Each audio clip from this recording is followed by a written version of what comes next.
la unidad 3. ¿Me están escuchando? Sí, profe, se escucha bien. ¿Me escuchan? Quiero saber si pueden ver la diapositiva de inicio. Sí se puede ver, profe. ¿Se ve? Perfecto. Bien. Entonces, el objeto de este capítulo es reconocer cuáles son los condicionantes energéticos para que ocurran las reacciones y algunos detalles relacionados con condicionantes y factores que impulsan energéticamente las reacciones en el medio biológico. Si bien el contenido de esta presentación es más amplio, atendiendo al tiempo disponible y cómo avanzamos en las secciones M1 y M2, en esta sesión creo que llegaremos más o menos hasta el punto 2, a ver si podemos avanzar un poquito más, mejor. Bien, en términos generales decimos que las reacciones biológicas tienen exactamente los mismos condicionantes que otras reacciones. Eso quiere decir que reacciones inorgánicas, reacciones que ocurren, condicionantes son, primero, un condicionante termodinámico, y es el primer condicionante que tiene que ser satisfecho. Es decir, el primer condicionante que tiene que cumplirse. Si este no se cumple, la reacción no ocurre. Y es que la reacción tiene que ser termodinámicamente favorable o energéticamente favorable. Y segundo, que la reacción tiene que ocurrir a alta velocidad. Y ese es un componente cinético. Solo para ponernos bien de acuerdo. Cuando hablamos de termodinámica, nos interesan las transferencias de energía sin importar el tiempo ni el mecanismo, sino nos interesa cuál era el estado inicial y cuál es el estado final de un determinado proceso en términos energéticos.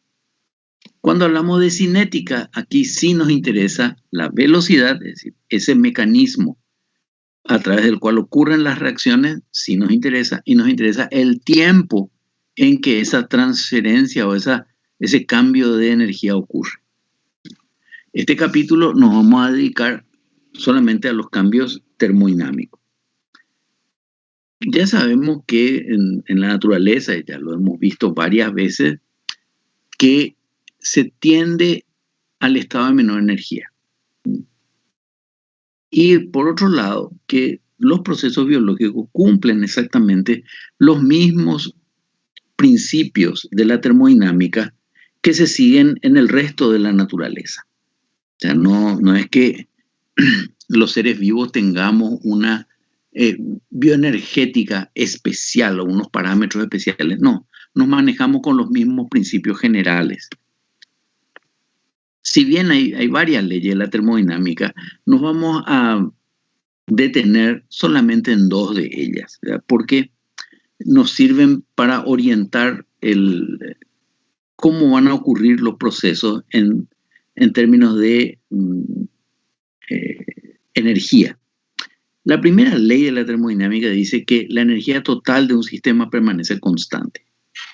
Y esto matemáticamente se indica como la variación de energía interna de un sistema es igual a la suma del calor Q más trabajo W. Y aquí ya tenemos una cuestión muy importante. Cuando comparamos el funcionamiento de nuestras células con la de un motor de combustión, ambos se pueden mover, ¿verdad? Nuestro sistema muscular nos permite movimiento, el motor de un auto también. ¿Cuál ustedes creen que es más eficiente, siendo que los dos toman moléculas reducidas y las convierten en dióxido de carbono? A ver, ¿cuál les parece que es más eficiente? El ser humano. ¿Por qué? Genera menos calor. Exacto. Al tener menos producción de calor, quiere decir que esa variación de energía interna se descarga sobre todo en trabajo. Muy bien.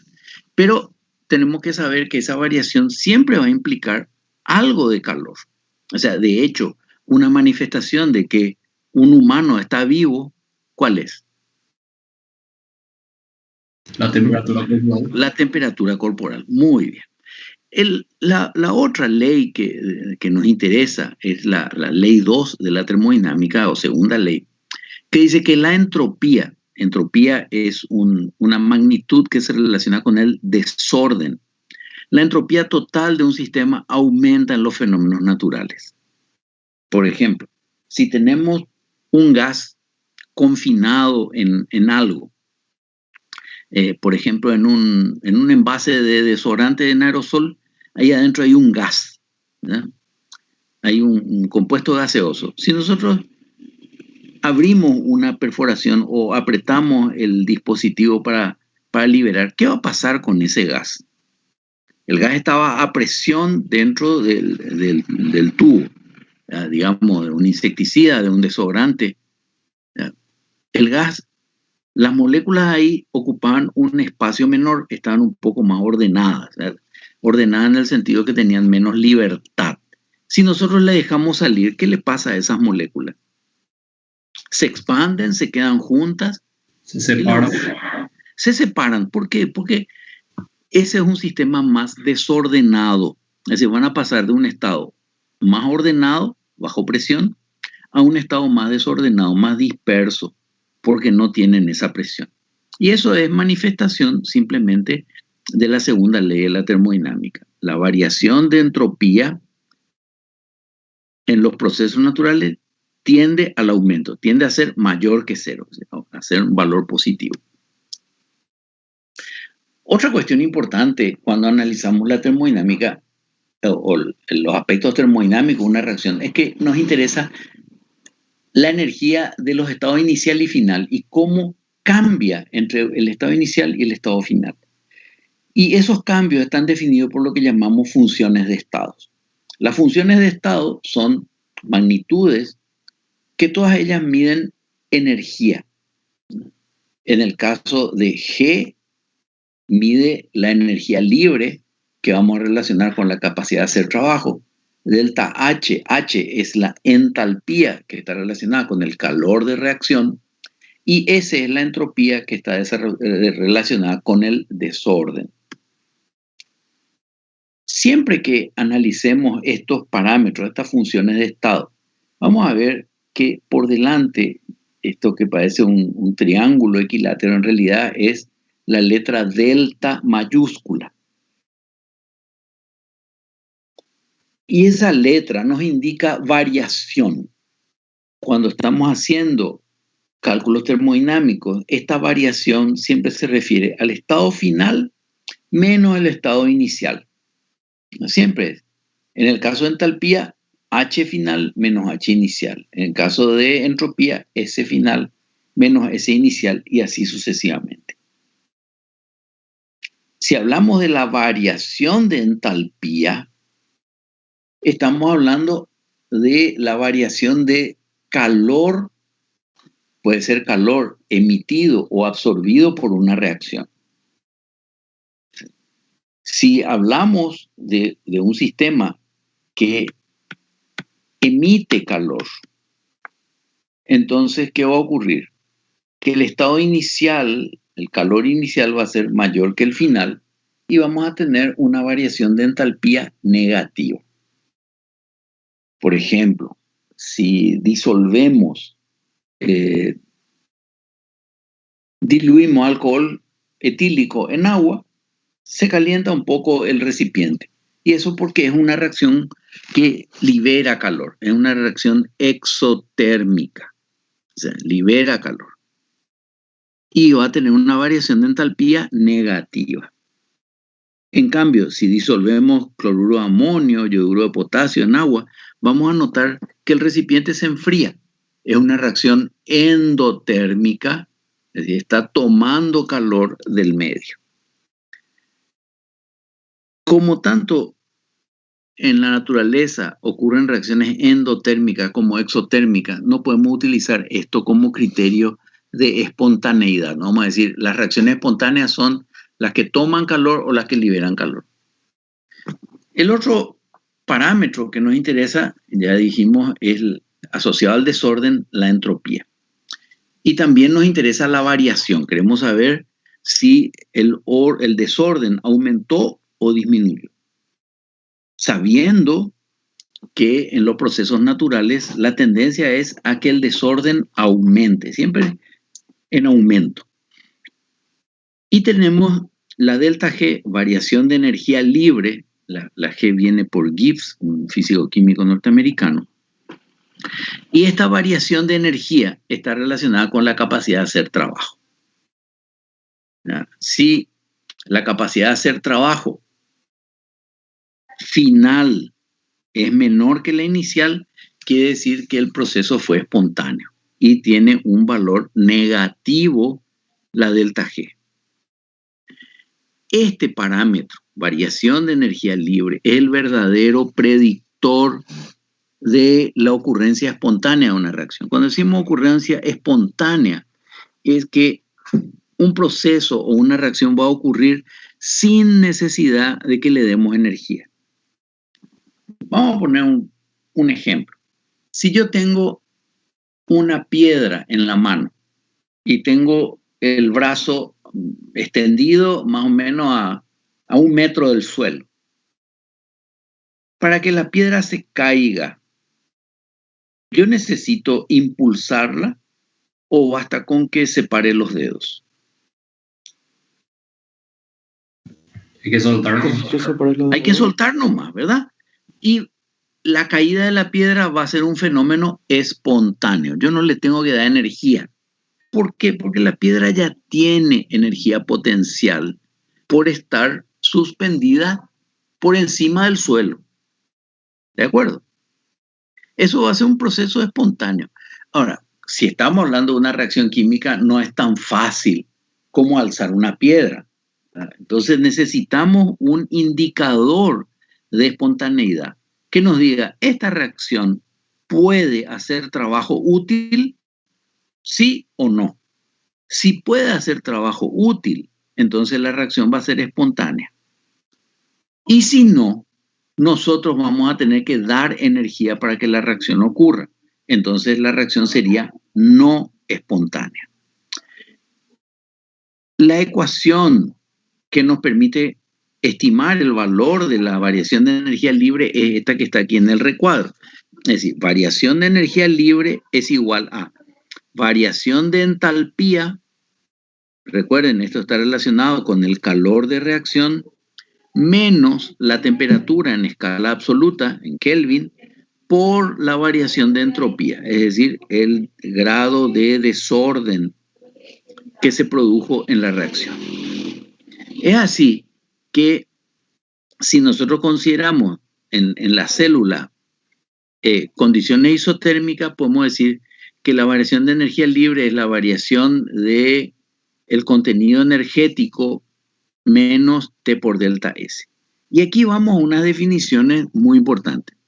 Si el valor de delta G en la reacción, en el proceso que estamos estudiando, es menor que 0, esto implica que el valor es negativo, ¿verdad? Todo lo que está por debajo de 0 tiene un signo negativo. Vamos a decir que la reacción o las reacciones son exergónicas. Son reacciones que liberan energía. Fíjense que no estoy diciendo liberan calor, porque puede ser que haya poca liberación de calor porque la energía se aprovecha para hacer trabajo. Y estas reacciones con estas características son reacciones termodinámicamente espontáneas. ¿Qué quiere decir reacción termodinámicamente espontánea? Que no necesitamos darle energía para que ocurra. Al contrario, esa reacción, cuando ocurra, libera energía. Y esa energía puede hacer algún trabajo útil. En contrapartida, tenemos reacciones con delta G mayor que 0, un valor positivo. Se denominan endergónicas. Y estas reacciones requieren que le demos energía, que aportemos energía para que ocurran. Y por lo tanto no van a ser espontáneas, es decir, no van a ocurrir por sí solas. Por ejemplo, si yo extiendo la mano y la piedra está en el suelo, ¿va a subir hasta mi mano? ¿Sí o no? No. No, ¿verdad? Tengo que agacharme, tengo que hacer un esfuerzo para alzar la piedra. Es decir, tengo que aplicar energía para que la piedra vuelva a subir. Y finalmente, cuando el valor de delta G es 0, entonces la reacción está en el equilibrio. Y ahí no hay trabajo útil. En el equilibrio, la reacción puede seguir ocurriendo a la misma velocidad de A a B que de B a A, pero ya no hay posibilidad de hacer trabajo útil. Cuestión importante, antes de ver ejemplos biológicos. Algo que vamos a usar, un ejemplo que tenemos a mano. El celular, el teléfono. Cuando supongamos que la batería está cargada, yo dispongo de energía, puedo hacer llamados, puedo escuchar música, puedo sacar fotos, puedo encender la linterna, ¿verdad? Cuando la batería está cargada. ¿Sí o no? Sí. Ok. Quiere decir que está comportándose de esta manera, con procesos exergónicos. El teléfono hace todo, ¿cierto? Ahora bien, llega un momento en que la batería se agota. ¿Dónde estoy ahí? Estoy aquí abajo. Cuando la batería se agotó, es porque todo el sistema está en equilibrio. Es decir, ya no fluye energía de reactivo a producto, ya está en equilibrio. Y evidentemente ahí no hay posibilidad de hacer trabajo útil. O sea, todos experimentamos que cuando nos dice carga 0, no se puede hablar, no se puede escuchar música, no se pueden sacar fotos. ¿Es correcto? Sí. Ok. ¿Y qué necesito para que vuelva a ser operativo, para que haga trabajo otra vez? ¿Dejo el teléfono sobre la mesa? ¿Eso es suficiente? Hay que cargar. Hay que cargar. Hay que recurrir a una fuente externa de energía. Y esa fuente externa de energía es la red eléctrica. Cuando la batería se está cargando, ¿dónde estoy? ¿En un proceso exergónico, endergónico o en el equilibrio? Endergónico. Endergónico. O sea, solamente ocurre si le estamos aportando energía desde una fuente externa. ¿Está claro? ¿Se entendió la diferencia entre estos tres valores de delta G y qué significan? Repito, si la reacción tiene delta G menor que 0, digo que son reacciones exergónicas, tienen valor negativo. Ejemplo de reacciones exergónicas, la combustión. La nafta en el auto, el gas en la cocina o el carbón cuando estoy haciendo un asado. Todos esos son procesos exergónicos porque liberan energía. También la hidrólisis, por ejemplo, del almidón de la chipa o del almidón de la mandioca o de las proteínas del huevo, de la carne que yo estoy comiendo en el proceso digestivo, esa hidrólisis representan procesos exergónicos. No le tengo que dar energía, van a ocurrir espontáneamente, ¿verdad? Porque pasamos de un polímero muy ordenado a unos monómeros muy desordenados. Cuando se oxida la glucosa en la célula o los ácidos grasos, ¿en qué se convierten finalmente? Energía. Bueno, ATP. pero, a ver, aquí hay materia, la materia. El carbono de la glucosa, ¿en qué se convierte? CO2. En CO2. Y CO2 es un gas. Entonces, ¿quién está más ordenado? ¿La glucosa con 6 carbonos o el dióxido de carbono que tiene un solo carbono y además es un gas? La ¿Quién glucosa. está? El gas. Siempre el gas representa el estado más desordenado. También es un proceso espontáneo. Todos estos procesos que están aquí son ejemplos de procesos o de reacciones exergónicas y por tanto termodinámicamente espontáneas. Miremos las otras reacciones. las reacciones endergónicas. Y las reacciones endergónicas se caracterizan por tener valores de delta G positivos. ¿Qué significa eso? Para que ocurra la reacción, tengo que dar energía. Por ejemplo, si queremos sintetizar, perdón, sí, un segundo, espera un segundito. Un segundo, por favor, vuelvo en serio.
Bien, volvamos a lo que estábamos comentando. Así como tenemos procesos o reacciones exergónicas, también hay algunas que son endergónicas. Profe, no estamos viendo tu presentación. No se ve. A ver, vamos otra vez a entrar.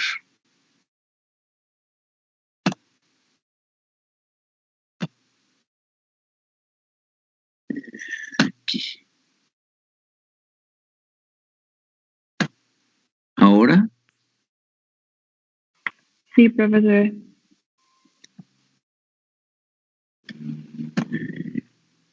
Bien.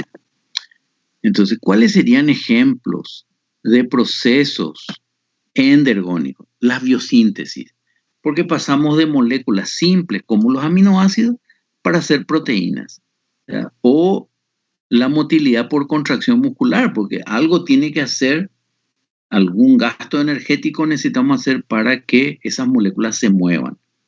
O lo que se llama transporte contra gradiente de concentración. Es decir, llevar una molécula o un ion desde una disolución de baja concentración hacia una zona de mayor concentración. ¿Ya? Eso es transporte contragradiente. ¿Cuál sería qué fenómeno sería lo opuesto al transporte contragradiente? Difusión. La difusión, ¿verdad? La difusión pasiva o la difusión simple, ¿verdad? En la cual se pasa de alta concentración a baja concentración. Y si el transporte contragradiente es endergónico, ¿la difusión cómo es? Exergónica. Exergónica. Muy bien. Ahora, el condicionante de las reacciones es, en primer lugar, termodinámico. Pero en el caso de los organismos vivos, si no tenemos las enzimas que catalizan esas reacciones, las reacciones serían tremendamente lentas y no permitirían la vida, ¿verdad? Porque estas reacciones tienen que ocurrir, pero así como tienen que ocurrir, también tienen que ocurrir a alta velocidad. Pero de eso hablaremos en el siguiente capítulo. Bueno, esto es simplemente ejemplificar Espontánea pasamos de un nivel de reactivos alto a un nivel de productos que tienen energía menor. Y ese proceso, si comparáramos con la energía potencial, ¿ya? Como ejemplificando la caída de una pelota por una pendiente, es exergónico. Por lo tanto, espontáneo. Si tuviéramos la pelota aquí sobre una superficie nivelada, bien lisa, no se mueve para ningún lado. Estaríamos en el equilibrio. Pero que la pelota suba por una pendiente solita, eso sería un proceso endergónico. No va a ocurrir por sí solo y solamente ocurre si le aplicamos una energía externa. ¿Hasta aquí alguna duda?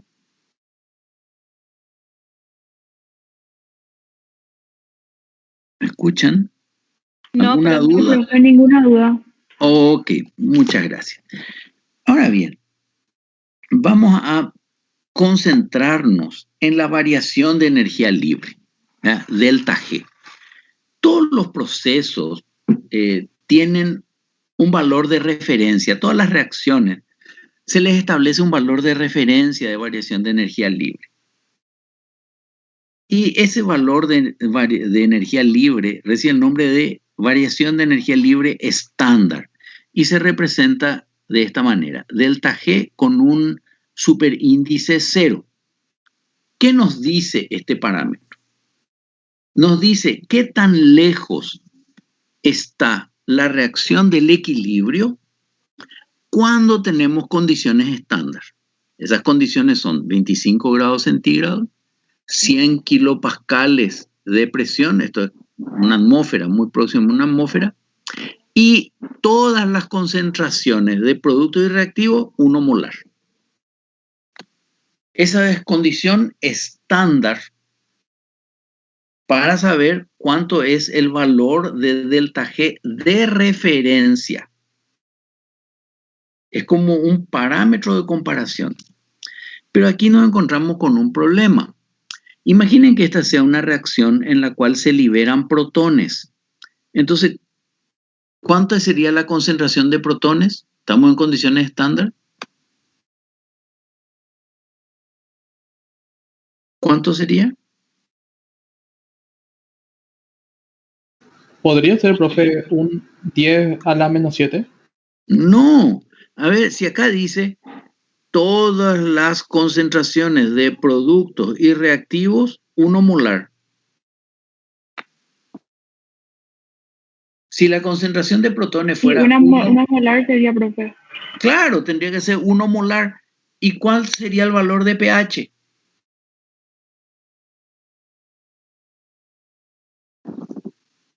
¿Cuánto valdría el pH? 0. Sería una disolución extremadamente ácida. Y por lo tanto, si tuviera algún componente biológico, probablemente no se iba a poder llevar adelante la reacción tal como ocurre en las células. Entonces, en lugar de usar este valor de referencia de variación de energía libre estándar, vamos a usar este, delta G con un superíndice 0 y una tilde, que se llama delta G estándar biológico, que también es en condiciones de 25 grados, 100 kilopascales de presión, concentración de reactivos y productos 1 molar, pero la concentración de protones 1 por 10 a la menos 7. Por lo tanto, ¿cuánto sería el pH? 7. 7. Recuerden, este es un valor de referencia para concentraciones 1 mol por litro, es decir, 1 molar. Tenemos en nuestras células o en nuestro organismo alguna sustancia a esa concentración.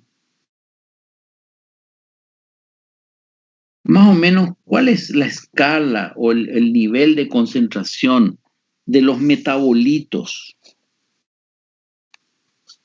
En mili. Exacto, milimolar.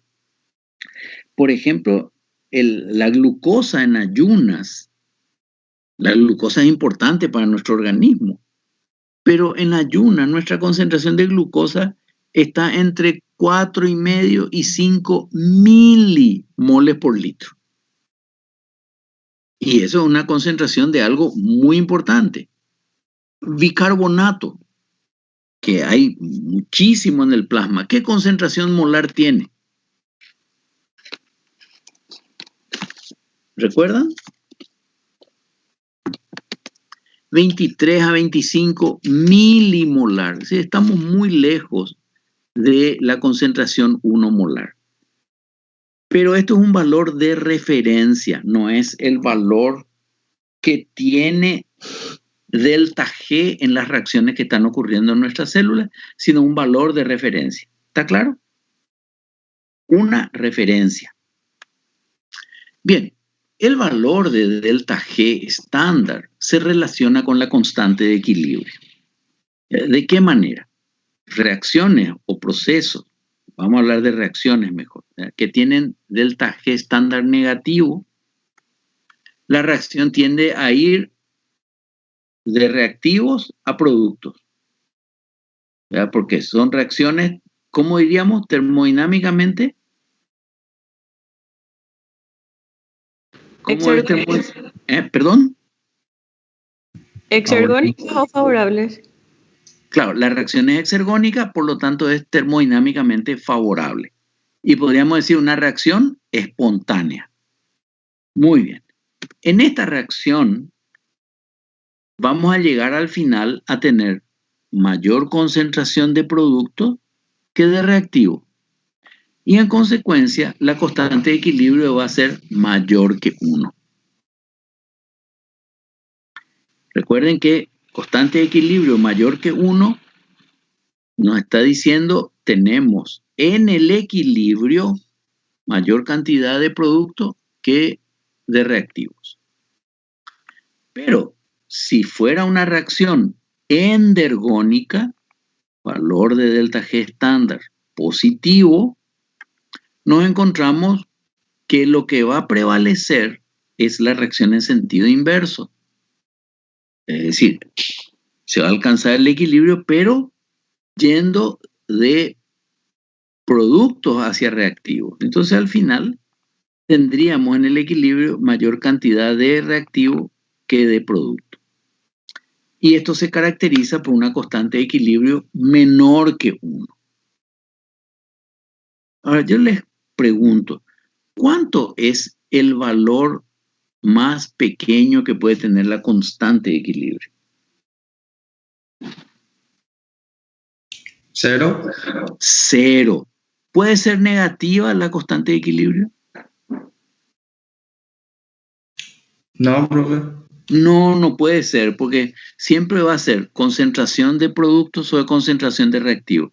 Si no hubiera nada de producto, ¿cuánto valdría el numerador? 0, ¿verdad? Si no hay producto, el numerador vale 0. Y 0 dividido cualquier cosa, ¿cuánto da? 0. 0. Muy bien. Entonces, así como delta G puede tener valores positivos, negativos y 0, la constante de equilibrio siempre va a tener valores de 0 para arriba. Solo que si la constante de equilibrio es mayor que 1, nos está indicando que se asocia a una reacción espontánea. Menor que 1, la reacción inversa va a prevalecer, no la reacción de reactivos a productos. Y cuando es 0, ya no hay desplazamiento en un sentido neto porque alcanzamos el equilibrio. La concentración de reactivos y concentración de productos son iguales y la constante de equilibrio estaría valiendo 1. De manera que el valor de delta G o el signo de delta G y el valor de la constante de equilibrio están muy relacionados. De ahí que decimos que la constante de equilibrio es también un parámetro termodinámico de la reacción. Porque cuanto más negativo sea el valor de la delta G estándar, mayor será el valor de la constante de equilibrio. Cuanto más positivo es el valor de la delta G estándar, más pequeño va a ser el valor de la constante de equilibrio. Y podemos establecer esta relación. Delta G estándar es igual al valor negativo de R, la constante de los gases, T es la temperatura en escala absoluta, expresada en Kelvin, por el logaritmo de la constante de equilibrio. Fíjense que hay una dependencia de la constante de equilibrio o una relación con delta G, que es un parámetro termodinámico. De ahí que la posición del equilibrio se vincula con la espontaneidad. Ahí podemos calcular el valor de delta G estándar a partir de la constante de equilibrio, porque también es un parámetro termodinámico. Sin embargo, nosotros queremos saber qué capacidad tiene una reacción de ocurrir en la célula. Y dijimos que en la célula no tenemos condiciones estándar. Entonces, ¿cómo podemos predecir? Y para eso tenemos que usar un valor de delta G, que no es el estándar, ni el estándar biológico, simplemente delta G. Y ese se le llama valor actual, valor real, valor celular o valor fisiológico. Y no es el estándar que se encuentra en los libros o en las tablas de referencia, sino el valor que se calcula con las concentraciones celulares. Este valor no es un valor en el equilibrio, sino que es un valor en cualquier momento. Y por eso vamos a utilizar no solamente para calcular el valor estándar, sino que vamos a hacer un ajuste con el logaritmo natural de Q, siendo Q el cociente de reacción. ¿Qué es el cociente de reacción? Es, para una reacción que va de reactivos a productos, el cociente entre la concentración de productos dividido la concentración de reactivos. Ustedes me dirán, pero eso es constante de equilibrio. No. La gran diferencia está que el cociente de reacción se puede calcular en cualquier etapa de la reacción. No hace falta que haya una condición de equilibrio. Entonces podemos decir, el delta G de la reacción es delta G estándar más RT por logaritmo natural de Q. Y vamos a hacer un breve análisis sobre lo que implica esta Q. Si yo tengo una reacción que está empezando, ¿qué tengo más? ¿Reactivos o productos? Al inicio de la reacción, ¿qué tengo? Reactivos. Entonces, productos, aquí el numerador va a ser pequeño y el denominador va a ser grande. ¿Cómo va a ser el valor de Q ahí? Chico. Va a ser chico, ¿verdad? Entonces, si Q es pequeño, la reacción directa se favorece, es decir, de reactivos a productos. Pero vamos a suponer una reacción que ya consumió los reactivos y ahora tengo mucho producto. ¿Cómo va a ser Q? Grande. Grande, muy bien. Y lo que se va a favorecer es la reacción inversa. La reacción directa no está favorecida. Entonces, con estas ecuaciones nosotros podemos calcular el valor de delta G tal como está ocurriendo en las células. Porque conocemos la reacción, nos vamos a una tabla y vamos a ver el valor de delta G. R es una constante, T es prácticamente una constante. Y si calculamos el logaritmo natural de Q a partir de concentraciones reactivos y productos, podemos saber si la reacción va a ser espontánea o no en las condiciones celulares, que puede ser muy diferente de la condición estándar. ¿Alguna duda hasta aquí? Quiero que recuerden que el verdadero predictor de la ocurrencia de una reacción a nivel celular es este valor de delta G, no el valor estándar. Y el valor de delta G celular implica conocer el valor estándar, pero también la proporción de reactivos y productos en la reacción. Y aquí viene una pregunta importante. ¿Hay algún proceso global? Sí. Viste que vos dijiste que si Q es grande, la reacción inversa se favorece, pero viste que eso es en cualquier momento.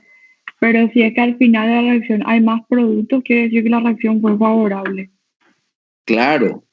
Entonces, hay que ver si... lo que pasa, a ver, vamos a analizar esto más adelante, pero en el metabolismo no hay reacciones muy aisladas, sino el reactivo se convierte en producto y este producto es reactivo de la siguiente reacción y da unos productos que son reactivos de la siguiente y así sucesivamente. Entonces a veces miramos una parte del metabolismo, pero no miramos todo. Tengo que mirar el proceso completo. ¿Se entiende eso? O sea, una cosa es analizar una reacción Sí, así como esta. Y otra cosa es analizar, por ejemplo, una vía metabólica donde ocurre eso que les decía, que un producto de reacción se convierte en reactivo para otra reacción. Entonces aquí viene una pregunta importante. El metabolismo en su conjunto ¿es un proceso endergónico? Y la respuesta es no, porque nosotros vemos a los seres vivos, a nosotros, o a un perro, o a un pez, que no está conectado a una fuente externa de energía. Lo cual significa que el metabolismo, ¿cómo es? ¿Endergónico o exergónico?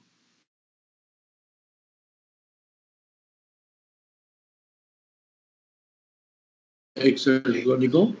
Es exergónico, es espontáneo. Ahora, cuidado.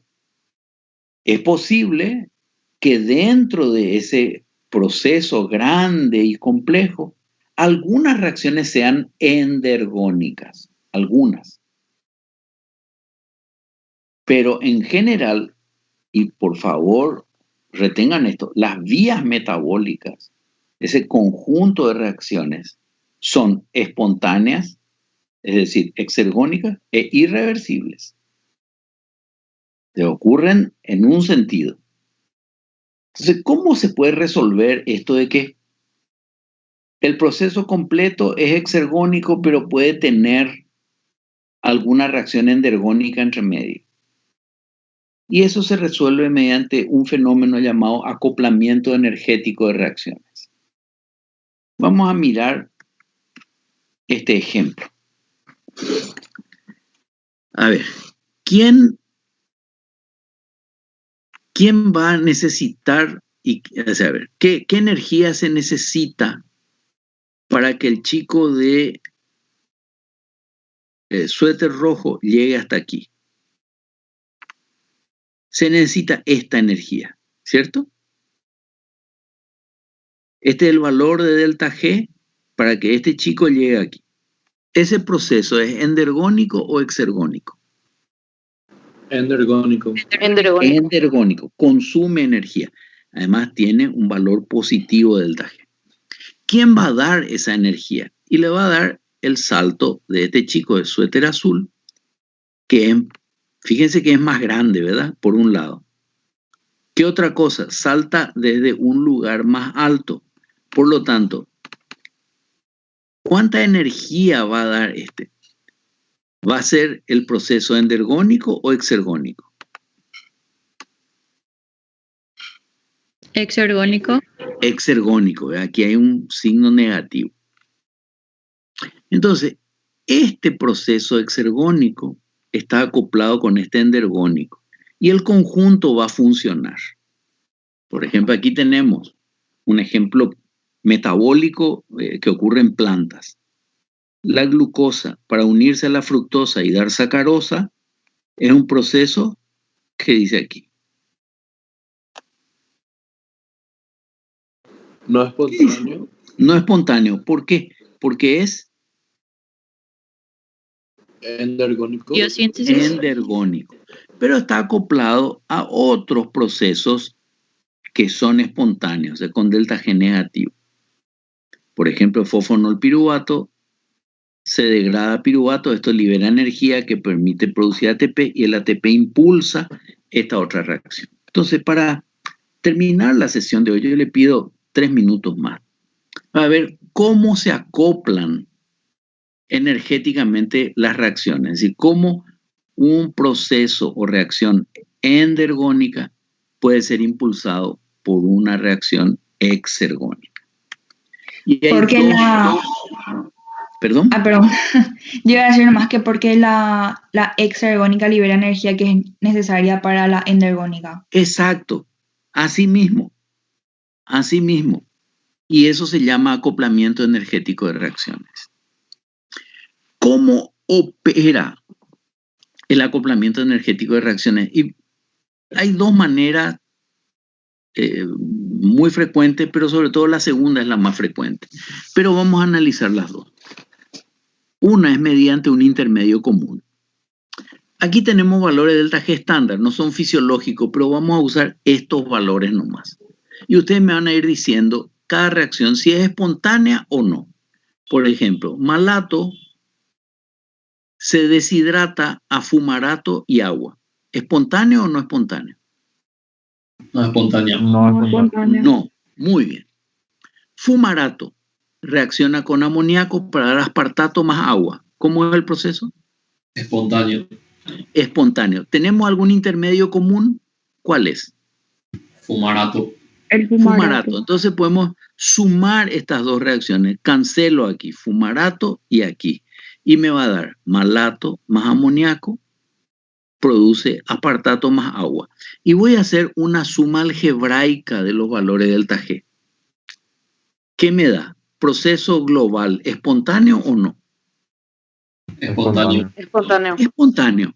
Entonces, sacamos la energía de una reacción muy exergónica para poder lograr algo endergónico. ¿Se entendió? Este mecanismo usa un intermedio común, pero vamos a otro, que es el que más nos interesa en el metabolismo, porque es el que más veces vamos a ver, y es el acoplamiento energético de reacciones asociados a la hidrólisis de una molécula rica en energía.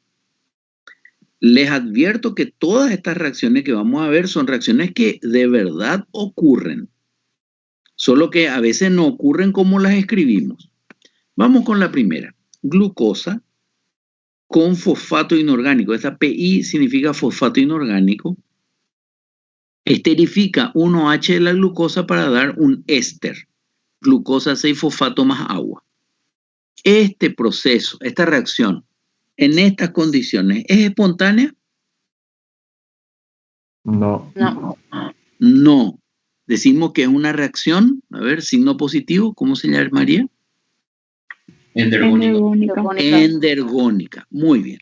Sin embargo, adenosina trifosfato, una molécula rica en energía, se hidroliza para dar adenosina difosfato, ADP, más fosfato. ¿Cómo es este proceso? Exergónico. Exergónico. Pero observen, exergónico menos 7,3. Puede impulsar un endergónico más 3,3, ¿sí o no? Sí, pues. Sí, esto es como el chico del suéter azul. Es más grande y salta desde una altura más elevada. Entonces, ¿qué voy a cancelar entre estas dos reacciones? Fosfato con fosfato, agua, cancelo con agua. Y me queda glucosa más ATP, da glucosa 6-fosfato más ADP. ¿Cómo resulta ese conjunto? ¿Espontáneo o no espontáneo? Espontáneo. ¿Qué lo impulsó? La hidrólisis de una molécula rica en energía. Pero sobre esas moléculas hablaremos el próximo lunes. El jueves tenemos el parcial. quisiera saber si el contenido de hoy le generó alguna duda, si tienen alguna inquietud que quieran aclarar. ¿Qué es lo que hemos revisado? Que las reacciones necesitan satisfacer condiciones termodinámicas y cinéticas. Ahora nos ocupamos de los intercambios de calor solo con la termodinámica, no nos importa el tiempo. Y queremos definir a partir de las funciones de estado, esos parámetros que solo interesa el estado inicial y el estado final, que son la variación de entropía, o sea, variación en el desorden, delta S, delta H, variación de entalpía asociada al calor de reacción, y delta G, variación de energía libre relacionado con la capacidad de hacer trabajo. ¿Cuál de ellos es predictor de espontaneidad?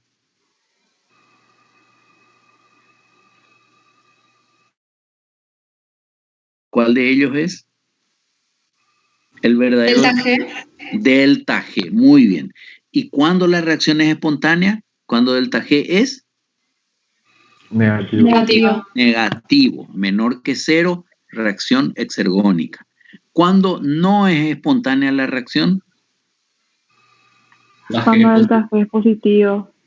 Decimos que el proceso es endergónico. ¿Y cuando delta G es 0, qué ocurre? No hay trabajo. No hay capacidad de hacer trabajo, el proceso está en el equilibrio. Tenemos un valor estándar de referencia, que es delta G0, y un valor estándar biológico, es delta G0 con una tilde, pero el verdadero predictor es el valor fisiológico, ¿verdad? Que vimos que delta G es igual a delta G estándar biológico más RT logaritmo natural de Q, que es el cociente de reacción.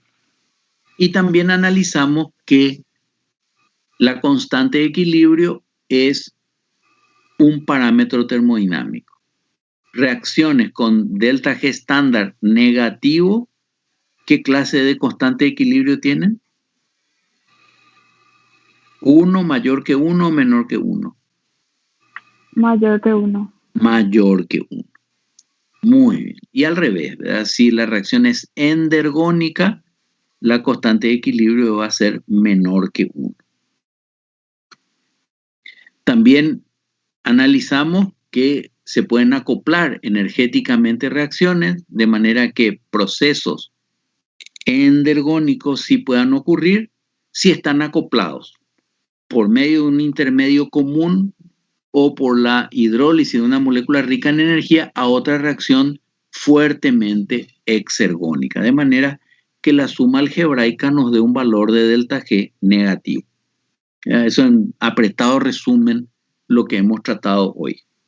¿Alguna duda?